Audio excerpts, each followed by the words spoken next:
ब्रह्मचारी सन्यासी तो ठीक हैं, ये आश्रम तो ठीक हैं, परंतु आजकल इनमें भी बहुत सी गड़बड़ी हो गई है। कितने ही नाम ब्रह्मचारी रखते हैं, जटा बढ़ाकर झूठ मूठ सिधाई करते हैं। जब पुरस्चरण में फंसे रहते हैं, विद्या पढ़ने का नाम नहीं लेते कि जिस उद्देश्य से हेतु से ब्रह्मचारी नाम होता है, उस ब्रह्म अर्थात वेद पढ़ने में परिश्रम कुछ भी नहीं करते।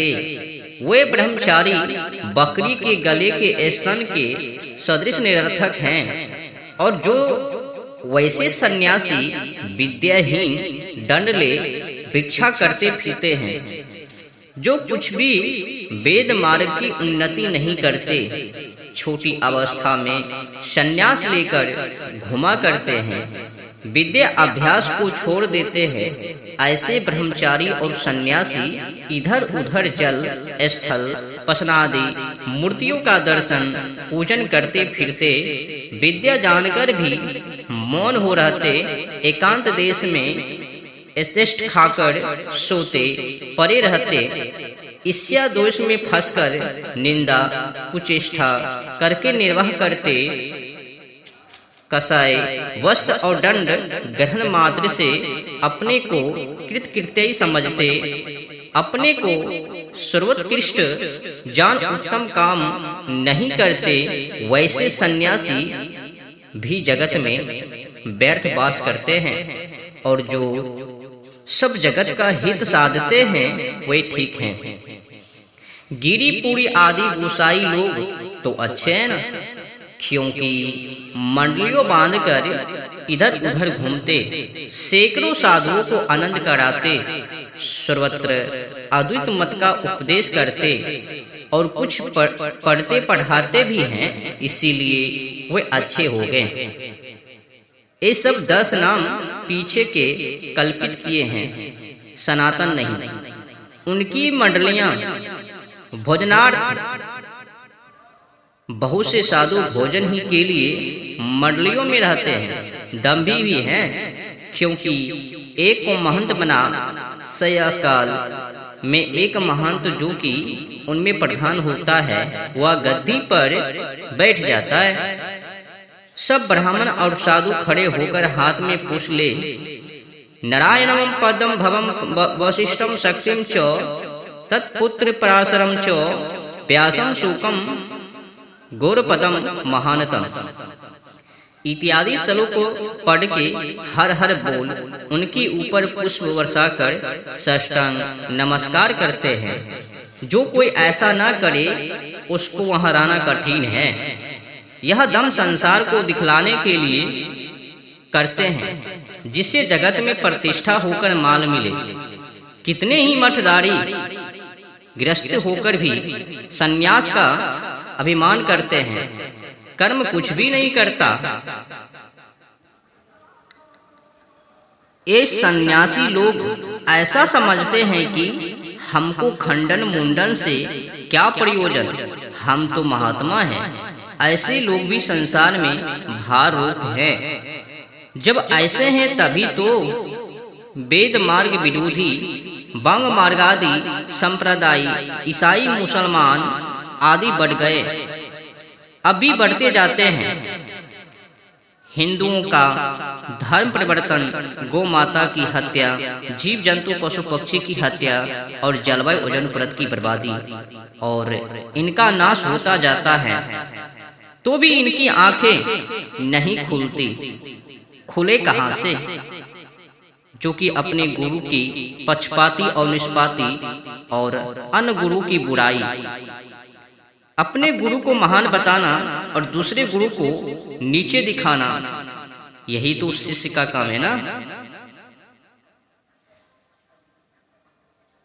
प्रोपेगेंडा एजेंडा में फंस अंधविश्वासी में उलझकर और अपने गुरु कहे अनुसार ही चलना, सच्चाई का त्याग, झूठाई में फंसे रहना। जो कुछ उनसे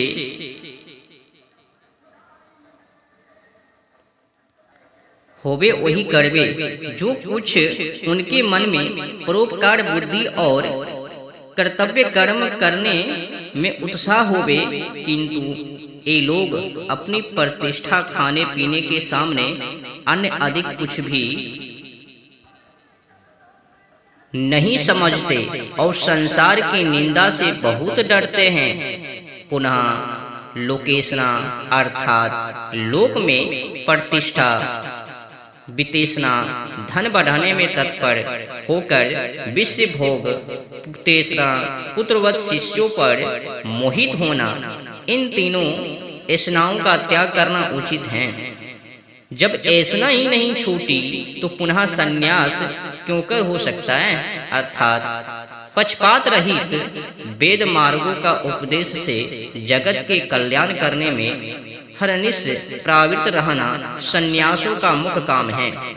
जब अपने अपने अधिकार के कर्मों को नहीं करते, पुनः संन्यास आदि नाम धराना व्यर्थ है। नहीं तो जैसे गृहस्थ व्यवहार स्वार्थ में परिश्रम करते हैं, सन्यासी भी हुए, किंतु जो उनसे अधिक परिश्रम परोपकार करने में तत्पर रहे, तभी सब आश्रम उन्नति पर रहे। देखो, तुम्हारे सामने पाखंड मत बढ़ते जाते हैं। ईसाई मुसलमान तक हो रहे हैं। तुमसे अपने घर की रक्षा और दूसरों को मिलाना नहीं बन सकता। बने तो सब और बने तो तब जब तुम करना भी चाहो। जब तक वर्तमान और भविष्य में सन्यासी उन्नतिशील नहीं होते, तब तक आर्यवर्त और अन्य देशस्थ मनुष्य की वृद्धि नहीं होती। जब वृद्धि के कारण वेदादि शास्त्रों का पठन पाठन ब्रह्मचार्य आदि आश्रमों के यथावत अनुष्ठान सत्य उपदेश होते हैं, तभी देशों उन्नति होती है। चेत रखो, बहुत सी पाखंडी की बातें तुमको सचमुच दिख पड़ती हैं। जैसे कोई साधु व दुकानदार पुत्र देने की सिद्धि बतलाता है, तब उसके पास बहुत स्त्री जाती हैं, सब पुत्र मांगती हैं, और बाबा जी सबको पुत्र होने का आशीर्वाद देता है। उसमें से जिस को पुत्र होता है, वह वाह समझती हैं कि बाबा जी के वचन से हुआ। जब उससे कोई पूछे कि सुअर आदि पशु और मुर्गे मुर्गी आदि पक्षियों के कच्चे बच्चे किस बाबा जी के वर से होते हैं, आशीर्वाद से होते हैं, तो कुछ भी उत्तर ना दे सकेगी। जो कोई कहे कि मैं लड़के को जिता रख सकता हूँ, तो आप ही क्यों मर जाता है। कितने ही धूर्त लोग ऐसी माया रचते हैं कि बड़े बड़े बुद्धिमान भी धोखा खा जाते हैं। जैसे धनसारी के ठग, ये लोग 5-7 मिलके दूर दूर देश में जाते हैं। जो शरीर से डोल डाल में अच्छा होता है, उसको सिद्ध बनाते हैं। जिस नगर व ग्राम में अमीर होते हैं, उसके समीप जंगल में उस सिद्ध को बैठाते हैं। उसके साधक मन में जाके अनजान बन के जिस किसी को पूछते हैं, तुमने ऐसा महात्मा को यहाँ कहीं देखा? वह महात्मा कौन और कैसा है? बड़ा सिद्ध पुरुष है, मन की बातें बतला देता है। जो कुछ मुख से कहता है वह हो जाता है। बड़ा योगी राज है। उसके दर्शन के लिए हम अपने घर द्वार छोड़कर देखते फिरते हैं। मैंने किसी से सुना था, वह महात्मा इधर की ओर आए हैं। जब वह महात्मा तुमको मिले तो हमसे कहना, दर्शन करेंगे और मन की बात पूछेंगे। इसी प्रकार दिन भर नगर में फिरते और प्रत्येक को उस सिद्ध की बात कहकर रात्रि को इकट्ठे सिद्ध साधक होकर खाते पीते सो रहते हैं। फिर भी प्रातःकाल नगर व ग्राम में जाके उसी प्रकार 2-3 दिन कहकर फिर चारों साधक किसी एक एक अमीर से बोलते हैं कि वह महात्मा मिल गए, तुमको दर्शन करना हो तो चलो। वे जब तैयार हो जाते हैं तब साधक उनसे पूछते हैं कि तुम क्या बात पूछना चाहते हो, हमसे कहो।